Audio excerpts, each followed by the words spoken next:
हाय viewers, Shri गुरु education channel में आप सभी का हार्दिक स्वागत है।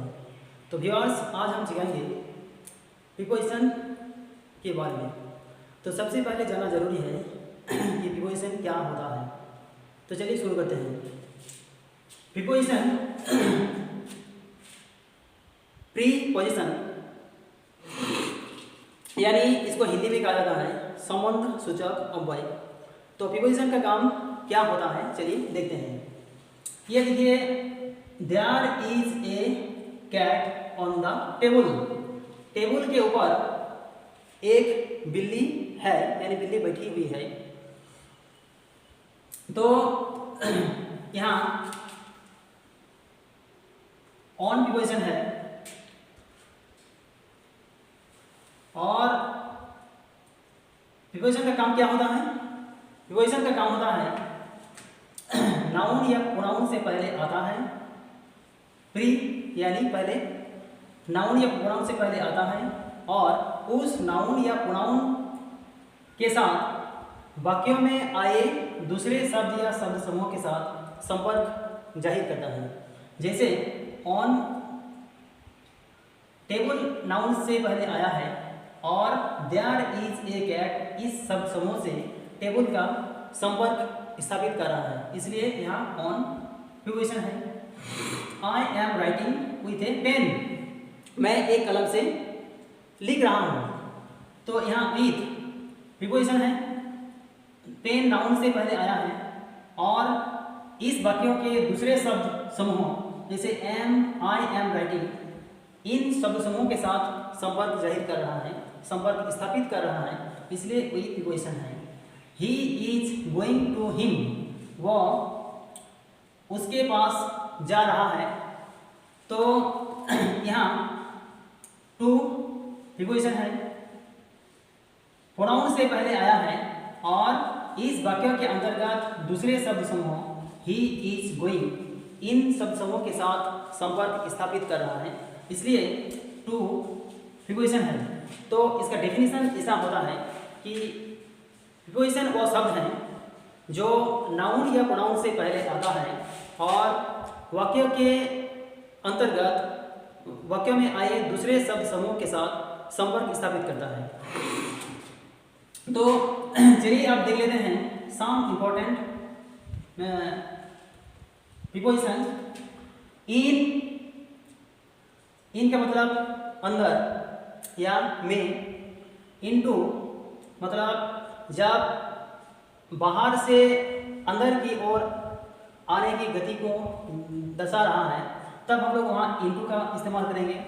ऑन का मतलब पर या ऊपर, एट मतलब में या प्रति, टू मतलब की ओर, विथ मतलब से या के द्वारा, ऑफ मतलब का, के की, विदाउट मतलब के बिना, एवं का इस्तेमाल हम लोग दो चीज या दो वस्तुओं या दो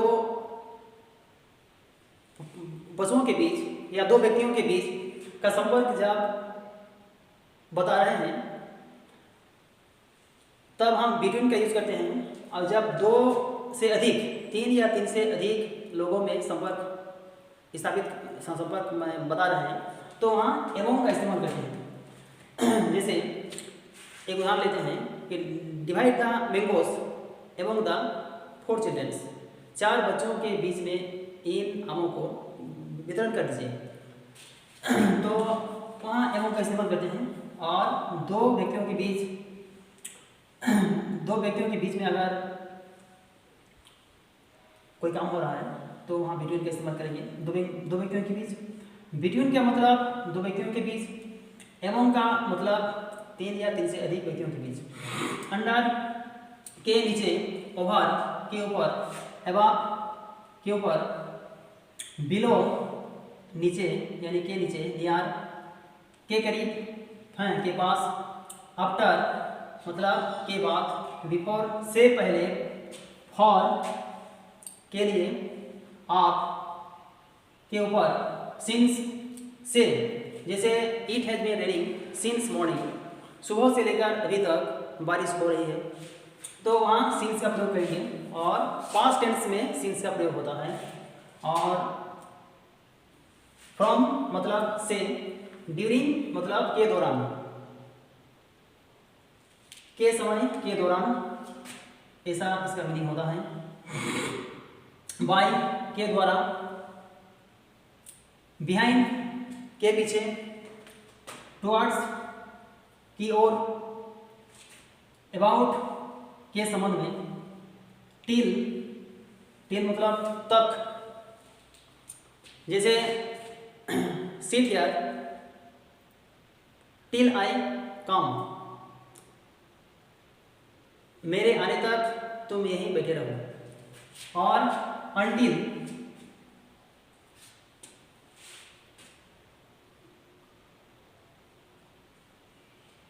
तब तक नहीं, इसका मतलब होगा तब तक नहीं। जैसे seat here until I come back, जब तक मैं लौट कर नहीं आ रहा हूं तब तक तुम यहीं बैठे रहो।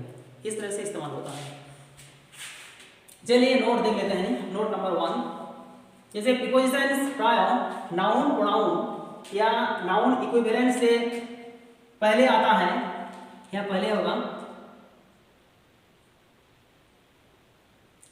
पहले आता है, परंतु कुछ परिस्थितियों में सेंटेंस या क्लॉज के अंत में भी आ सकता है। जैसे देखिए, where did he buy it from, वह इसे कहां से खरीदा था। ये देखिए, ये फ्रॉम प्रीपोजिशन है, ये बाद में आया, अंत में आया है, सेंटेंस के अंत में आया है। Where are you coming from, तुम कहां से आ रहे हो। यहां भी प्रीपोजिशन का प्रयोग अंत में हुआ है। इसके बाद what are they thinking of, वे क्या सोच रहे हैं। यहां भी अंत में आया है preposition. This is what he is afraid of, ये वही है जिसे वो डरता है। यहां भी देखिए, ये ऑफ यानी प्रीपोजिशन अंत में आया है। इसके बाद what are you looking at, तुम किसे देख रहे हो या किस चीज को देख रहे हो। यहां भी अंत में आया है ये प्रीपोजिशन। इसके बाद सी लाइक्स बीइंग लुक्ड एट, उसकी तरफ देखना वो पसंद करती है। यहां भी अंत में आया है ये preposition. Who is she weeping for, मतलब वो लड़की किसके लिए रो रही है। यहां भी ये प्रीपोजिशन अंत में आया है। इसके बाद हु इज इट फॉर, ये किसके लिए है। यह भी अंत में आया है। और I know the house she lives in, मैं उस घर को जानता हूं या पहचानता हूं जिस घर में वह रहती है। तो यहां भी ये प्रीपोजिशन अंत में आया है। नोट नंबर 2, एक ही वर्ड प्रयोग के हिसाब से किसी वाक्य में प्रीपोजिशन होता है तो दूसरे वाक्य में अन्य पार्ट ऑफ स्पीच। जैसे देखिए, ऑन को लेते हैं, put it on the table, put it on the table मतलब इसे टेबल पर रख दो। यहाँ ऑन प्रीपोजिशन के रूप में आया है। दूसरे सेंटेंस में पुट योर कोट ऑन, अपने कोट को पहन लो। यहाँ ऑन एडवर्ब के रूप में आया है, एडवर्ब के रूप में आया है। Go on, get on, keep on, इन तीनों वाक्य में ऑन एडवर्ब है, ऑन एडवर्ब है। अब नियर को लेते हैं। There is a temple near our school, तो हमारे स्कूल के करीब, हमारे विद्यालय के करीब एक मंदिर है। तो यहाँ देखिए, नियर इस सेंटेंस में प्रीपोजिशन है, इस सेंटेंस में नियर प्रीपोजिशन है। और दूसरे सेंटेंस में कम नियर, मेरे करीब आओ।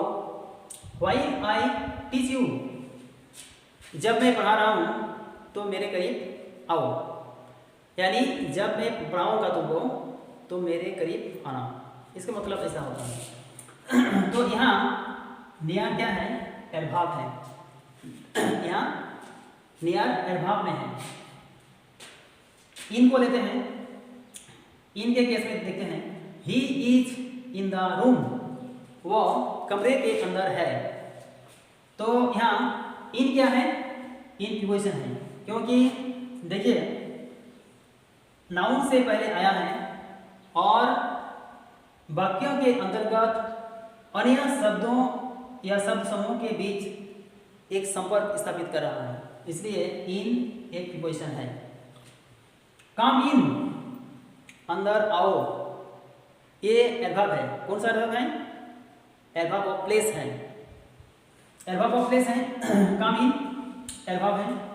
अब बिफोर को देखते हैं। I have not seen this before, मैं इसे पहले कभी नहीं देखा है, मैंने इसे पहले कभी नहीं देखा है। तो ये देखिए यहाँ बिफोर एडवर्ब है, यहाँ बिफोर प्रीपोजिशन नहीं बल्कि एडवर्ब है। और सेकेंड सेंटेंस में देखिए, he stood before the gate, वो फाटक से पहले या फाटक के आगे खड़ा था। तो यहाँ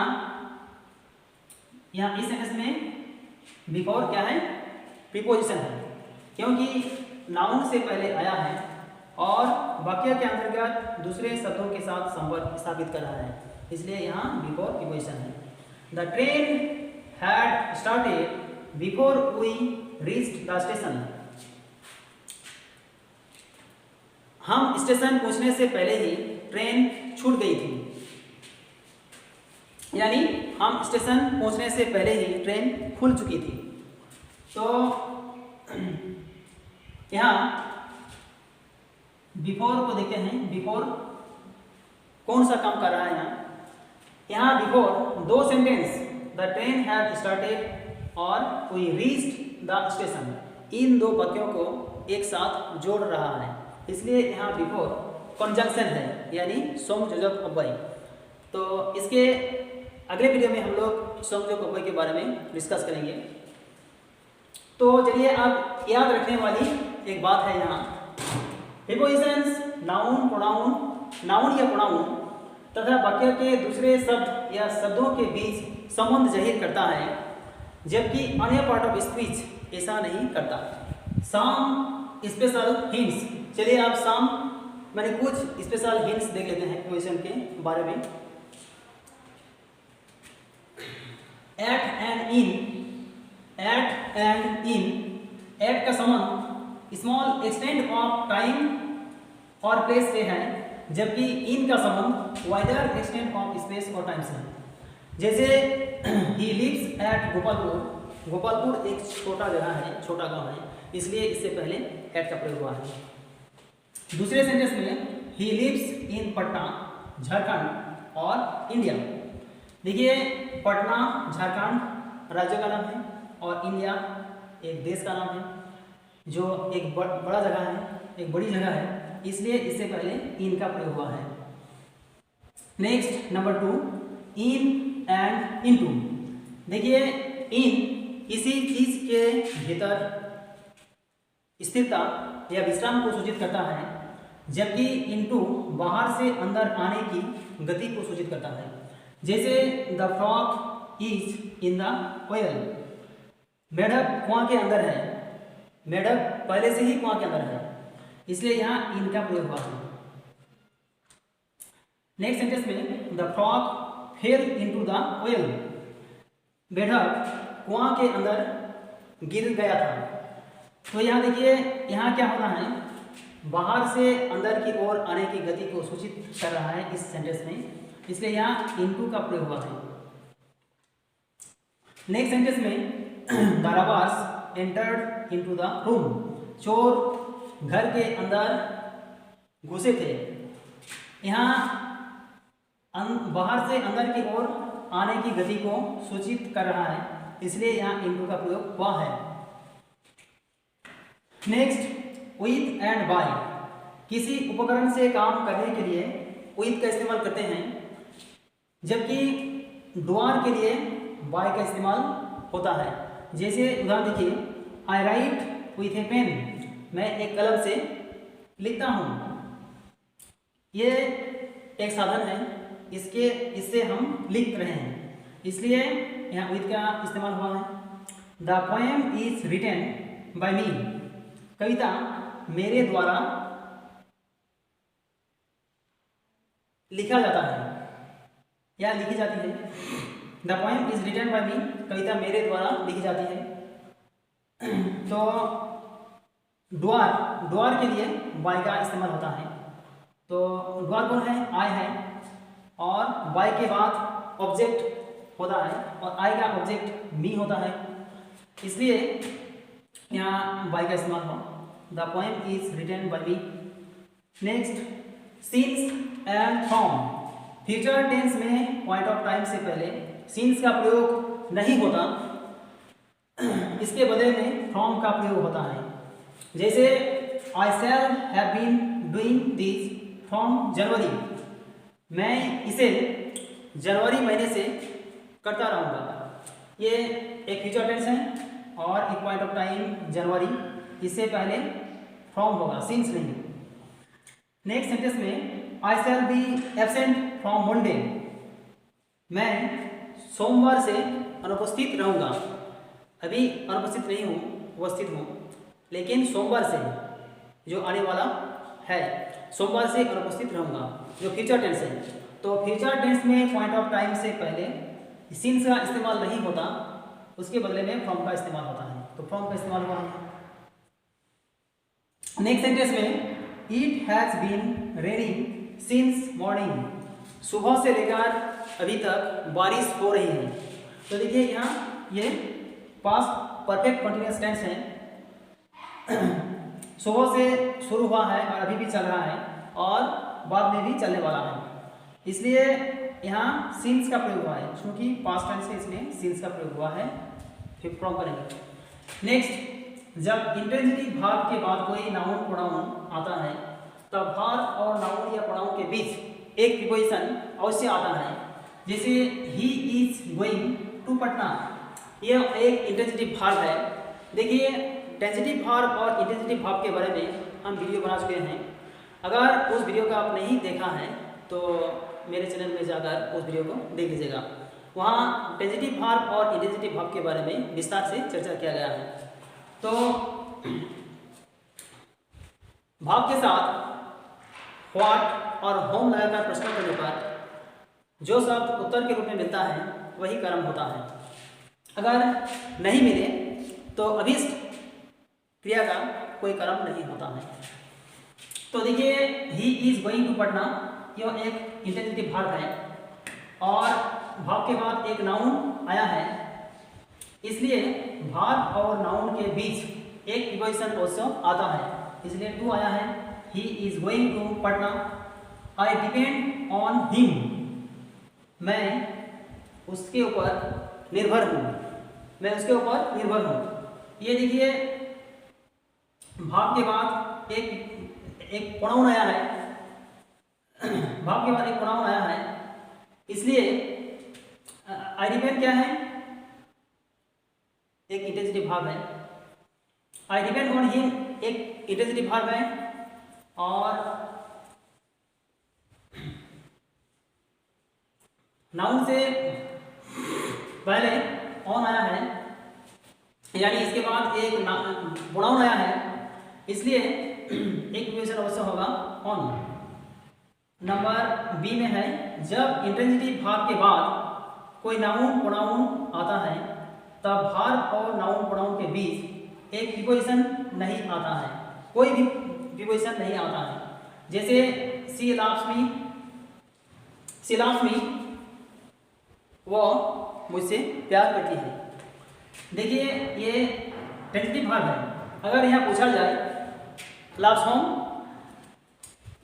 किसे प्यार करती हैं, तो उत्तर मिलेगा मी, यानी मुझे। तो इसलिए ये स्वकर्मक क्रिया है।